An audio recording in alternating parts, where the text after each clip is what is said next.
Hello guys, welcome to the second chapter of this course.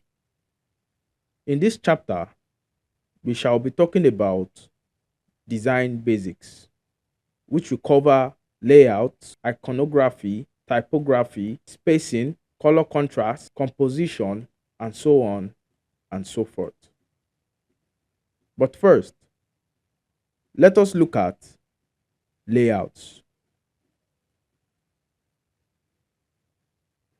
It is important to take note of the way we show the information in an app or website when it comes to UI UX design.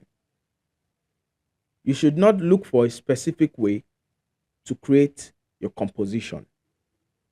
You can create a layout based on your own need as long as it is consistent and understandable to users.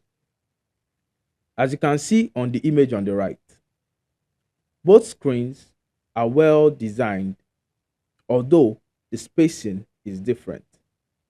The composition is absolutely clear and consistent. You need to pay attention to consistency a lot while you are designing a user interface. No matter what kind of platform you are designing for, the same rule applies to them all. All right, that will be all about layout. In the next video, we shall be talking about visual hierarchy. Thank you very much for watching this video. See you in the next video.